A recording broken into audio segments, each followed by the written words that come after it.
Et je vais continuer avec la poursuite des grosses capes, des grosses capitalisations. D'accord? Bon. Pourquoi je fais ça? Ben parce qu'on sait bien que l'année dernière, ces grosses capitalisations américaines elles n'ont pas fait, selon la rumeur, l'essentiel de la performance du S&P 500, sauf erreur.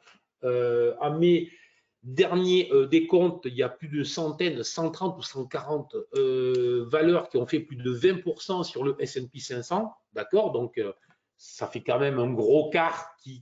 Donc, on n'est pas dans 7 valeurs qui ont fait la perte. D'accord? Bon. Donc, il faut toujours se méfier des rumeurs ou de. Bref, ça, c'est le premier point. Le deuxième point,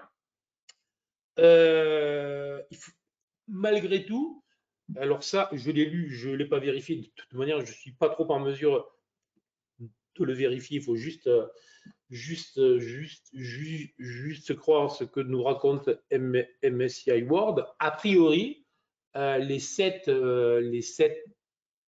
magnifiques, selon la chanson de The Clash, pour ceux qui connaissent, euh, ferait 19% du MSCI World. D'accord? Voilà. Donc, lorsqu'on s'intéresse au marché financier, on s'intéresse aux États-Unis. Et désormais, lorsqu'on s'intéresse aux États-Unis, on doit s'intéresser plus que jamais à ces valeurs-là, car de ces valeurs-là va dépendre beaucoup d'éléments. D'accord? OK. Alors, on n'est pas obligé de faire les analyses qu'avec GTAS, Patrick.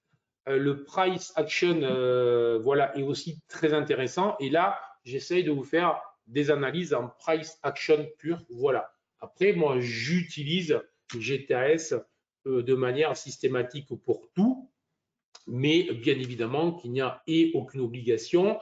Et vous utilisez, voilà, donc je suis très heureux que tu regrettes que je ne le fasse pas avec GTS, mais voilà. Allez,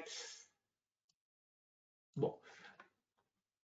Là, ce que je vous dessine, donc Google, là, Alphabet, si vous préférez, puisque maintenant c'est son nom. Là, ce que je vous dessine, en fait, si l'on regarde bien, c'est le regard du pessimiste. Là, ce qui va être intéressant à regarder, c'est que justement, avec le price action, avec l'analyse des prix, le pessimiste peut voir ce qu'il veut, l'optimiste peut voir ce qu'il veut. Et donc, si on n'est pas strictement objectif et qu'on ne creuse pas dans les deux sens, d'accord, on va utiliser ce qu'on appelle un biais de confirmation, un biais psychologique classique. Il est très facile d'éliminer. Encore une fois, je considère que toutes ces histoires de biais, de psychologie, c'est bidon. Dès lors qu'on a des plans de travail sérieux, que l'on s'encadre sérieusement, on ne souffre pas de biais. Si l'on ne travaille pas, si on se laisse malmener par les événements, effectivement, on commence à souffrir de biais. Voilà, voilà la grosse différence. Donc là, ben, ce que je vais vous montrer, c'est comment on sépare le biais de confirmation, enfin, comment on éjecte le biais de confirmation. Là, typiquement, je vois le graphique, je vois, ouais, ok, donc tout ça est un biseau ascendant très clair. Donc, la fin du monde arrive bientôt. Alors, j'hésite entre vendredi à 18h ou lundi prochain à 16h17, mais je pense que c'est pour très bientôt. Et donc, le biseau m'indique bien que le marché va se cracher et que tout va chuter et que les Américains sont en faillite. Bon, voilà.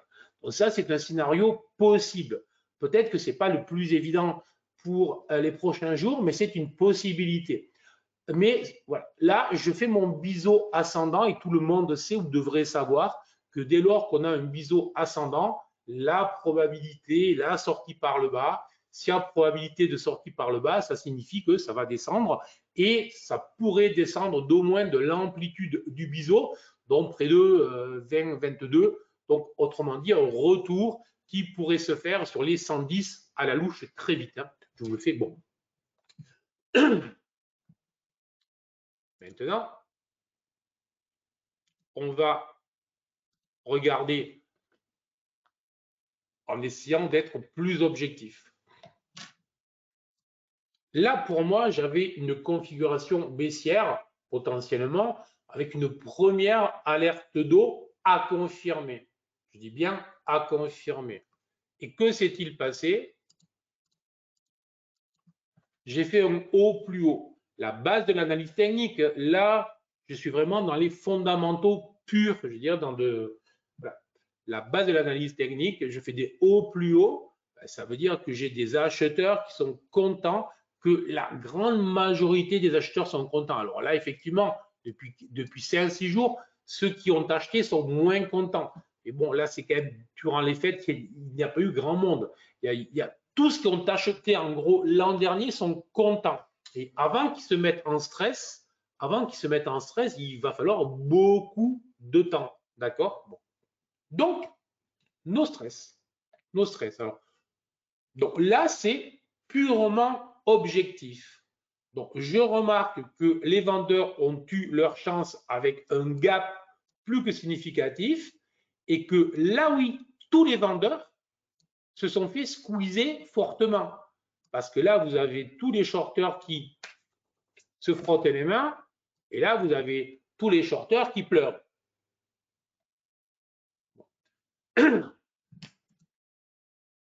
Suite des opérations, effectivement. Donc, objectivement, voilà où nous en sommes. On a eu un signal baissier, les vendeurs se sont fait nettoyer et ont perdu. J'ai fait un haut plus haut. Je suis largement plus haut que tout au long de l'année, donc tout va plutôt bien. Mais à l'instant T, effectivement, on pourrait potentiellement avoir une configuration de retournement. L'une de mes préférées, le BO fail. Mais celle-ci devra être validée dans les prochaines journées. On est loin d'une validation du BO fail. Donc, c'est juste une petite alerte. Mais à ce stade, en dynamique, alors, je fais la différence toujours entre le trading et les actions ou l'investissement. Enfin, je fais la différence entre le trading et l'investissement sur certains points et notamment concernant le traitement des actions. La dynamique n'est pas du tout la même en day trading que sur les actions. Les biais de momentum, mais pas les biais personnels psychologiques, les biais de marché, les biais de momentum sont bien différents. Bon, alors là, je ne vais pas vous noyer sous les éléments techniques, mais de manière claire, les biais ne sont pas les mêmes. Donc, on ne peut pas trader les mêmes informations de la même manière dès lors qu'on est en UTD sur une action ou quand je suis en 5 minutes sur le DAX. D'accord? Ça, mieux vaut le savoir. Donc là, j'ai une alerte, mais à ce stade, les probabilités et la dynamique ne sont pas que l'alerte gagne et vienne déclencher un mouvement baissier. À ce stade, tant que je n'aurai pas une alerte d'eau ou tant que là, on pourra utiliser GTAS et notamment le BSI court terme et le moyen terme surtout qui lui viendra me valider effectivement le BO fail. Tant que je n'ai pas ça, je dois considérer que la dynamique la dynamique va reprendre. D'ailleurs, la preuve, hier, on a fait un semblant ou quelque chose qui ressemble à une étoile du matin sur les 3 dernières journées. Donc, tout simplement, l'idée, c'est que tant qu'on ne repasse pas sous les 134, et le vrai danger, voilà, le premier vrai danger, serait de repasser sous les 128 environ. Après, il y aura en temps réel, jour après jour, des alertes potentielles validant le BO fail effectivement. Et voilà. Mais à ce stade, se dire BO fail, je sors ou BO fail, je vends est une erreur factuelle, car je dis bien, on ne traite pas les mêmes dynamiques en UTD qu'en M5, les mêmes choses. Voilà. ETEI, alors, ouais, je vois ton ETEI là, mais le problème, elle est là, j'imagine, comme ça. Écoute, non valide, why not? Voilà, je ne sais pas. Alors, il aurait mieux valu que... Elle est pas mal celle-là. Ouais. Écoutez, merci beaucoup pour votre attention. J'espère que ça vous a intéressé. Je vous dis à demain matin, 8 heures. Et souhaitez-moi bonne chance pour ma journée complète de trading. Ciao, ciao!